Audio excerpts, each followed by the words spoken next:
Hello friends, இன்றைக்கி பார்த்தீங்கன்னா ஒரு ஹெல்த்தியான ஸ்நாக் ரெசிபி தான் காட்ட போகிறேங்க. அதுதாங்க சக்கரவள்ளிக்கிழங்கு ஆஸ் யூஷுவல் பார்த்தீங்கன்னா நல்லா ஊற வச்சு கழுவி எடுத்து வச்சுக்கோங்க. அதில் இருக்கிற மண்ணெல்லாம் போகிற அளவுக்கு நல்லா 2-3 தடவை நல்லா க்ளீன் பண்ணி ஊற வச்சு எடுத்திங்கன்னா நல்லா க்ளீன் ஆகிடும். அதுக்கப்புறம் என்ன பார்த்தீங்கன்னா இந்த இட்லி பானையில் தாங்க வேக வைக்கிறேன். ஸோ இந்த இட்லி பானையில் பார்த்தீங்கன்னா 2ஆக கட் பண்ணி ஒரு 5லேருந்து 6 நிமிஷம் வரைக்கும் தாங்க வேக வைக்கிறேன். ஏன்னா இது பார்த்தீங்கன்னா ஹாஃப் பாயில் மெத்தடில் பண்ணால் தான் நல்லாயிருக்கும். நம்ம ஆஸ் யூஷுவல் நம்ம வேக வச்சு எடுப்போம்ல, அந்த மாதிரி இல்லாமல் ஹாஃப் பாயில் எடுத்தால் ரொம்ப நல்லாயிருக்கும். ஏன்னா இந்த நான் சொல்கிற ஸ்நாக்குக்கு இந்த மாதிரி பண்ணிங்கன்னா தான் நல்லாயிருக்கும். நானும் பார்த்தீங்கன்னா ஒரு 5லேருந்து 6 நிமிஷம் ஆனதுக்கப்புறம் பார்த்தீங்கன்னா நல்ல ஒரு ஹாஃப் பாயில் ஆனதுக்கப்புறம் பார்த்தீங்கன்னா ஒரு தட்டில் எடுத்து மாற்றி வச்சுக்கிறேன். தட்டில் நல்லா மாற்றி வச்சதுக்கப்புறமா இது நல்லா ஆறுனதுக்கப்புறமா கட் பண்ணுங்கள். அதையும் நான் உங்களுக்கு எப்படின்னு நான் சொல்கிறேன் பாருங்களேன். ஸோ இது பார்த்தீங்கன்னா ஹாஃப் பாயில் மெத்தடில் நான் சொன்ன மாதிரி நல்லா தட்டில் மாற்றி எடுத்து வச்சதுக்கப்புறமா உங்களுக்கு என்ன ஷேப் வேணுமோ, உங்களுக்கு ரவுண்டாக வேணுமா ஸ்கொயராக வேணுமோ அது மாதிரி கட் பண்ணிக்கோங்க. ஸோ நல்லா ஆறுனுச்சுன்னா உங்களுக்கு கட் பண்ணுறதுக்கு ஈஸியாக வரும்.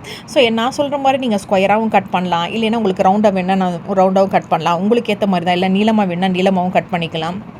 உங்களுக்கு என்ன மாதிரி ஷேப் வேணுமோ அந்த மாதிரி கட் பண்ணிக்கோங்க. நான் எந்த மாதிரி கட் பண்ணேன்னா இந்த மாதிரி தாங்க கட் பண்ணி காமிச்சிருக்கேன் உங்களுக்கு. ஸோ ஃப்ரை பண்ணுறதுக்கு ஈஸியாக இருக்கும் இல்லைங்களா, ஈஸியாக வதங்கிடும், ஈஸியாக ஃப்ரை ஆகிடும். அதுக்காக தான் நான் சொல்கிறேன். ஸோ இந்த மாதிரி குட்டி குட்டியாக நான் ஃப்ரை பண்ணி வச்சுருக்கேன். இது பசங்களுக்கு டிஃபன் பாக்ஸ்க்கு ஒரு ஹெல்த்தி ஸ்நாக்னே சொல்லலாம். இப்போலாம் ஸ்கூல்லாம் ஹெல்த்தி ஸ்நாக்னு சொல்கிறாங்க இல்லைங்களா. ஸோ இந்த மாதிரி கொடுத்து பாருங்களேன், ட்ரையாக இருக்கும், சூப்பராக இருக்கும். இதுக்கு பார்த்தீங்கன்னா அது நெய்யில் ஃப்ரை பண்ணி கொடுத்து பாருங்களேன். நெய் நிறையா தேவைப்படாதுங்க, கொஞ்சமாக தான். ஒரு 2 டேபிள் ஸ்பூனில் பார்த்தீங்கன்னா பசங்க டிஃபன் பாக்ஸ் தகுந்த மாதிரி கொஞ்சமாக கட் பண்ணி ரைட்டாக ஃப்ரை பண்ணி கொடுங்க. பசங்களுக்கு ஹெல்த்தியும் கூட, டிஃப்ரெண்ட்டாக இருக்குன்னு கண்டிப்பாக சாப்பிட்டு வருவாங்க.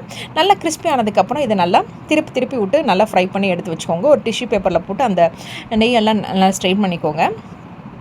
ஸோ அந்த மாதிரி தான் நான் இப்போ பண்ணி வச்சுருக்கேன். பசங்களுக்கு ஒரு ஹெல்த்தி ஸ்நாக்கு, அது டிஃப்ரெண்ட்டாக கொடுத்தா கண்டிப்பாக சாப்பிடுவாங்க இல்லைங்களா. இது கூடவே பார்த்தீங்கன்னா மறக்காமல் இதெல்லாம் மிக்ஸ் பண்ணிக்கோங்க. அதுதாங்க ஆஸ் யூஷுவல் பார்த்தீங்கன்னா சால்ட்டு கொஞ்சம் ஆட் பண்ணிக்கோங்க. ஒரு 1/4 டேபிள் ஸ்பூன் அளவுக்கு நீங்கள் எடுத்துக்கிறது அந்த அளவுக்கு எடுத்துக்கோங்க. நான் பார்த்தீங்கன்னா 1/4 டேபிள் ஸ்பூன் டேபிள் சால்ட்டும், அதே மாதிரி பார்த்தீங்கன்னா ஒரு 1/4 டேபிள் ஸ்பூன் ட்ரை சில்லி பவுடரும் ஒரேகிணவும் ஆட் பண்ணியிருக்கேன். நீங்கள் வேணால் பாவ் பாஜி மசாலா, சாட் மசாலா இதெல்லாமே போட்டு இது நல்லா மிக்ஸ் பண்ணி எடுத்துட்டிங்கன்னா ஒரு ஹெல்த்தியான ஸ்நாக்ஸ் சாட் ரெடி ஆகிடுச்சுன்னே சொல்லலாம்.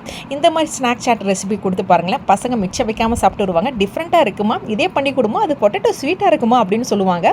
நான் இந்த மாதிரி தாங்க ட்ரை பண்ணேன். ஒரு ஹெல்த்தி ஸ்நாக் ஈவினிங்க்கு எல்லாருமே விரும்பி சாப்பிட்டாங்க. நீங்களும் ட்ரை பண்ணி பார்த்து மறக்காமல் எப்படி வந்திருக்குன்னு சொல்லுங்கள். Thank you so much.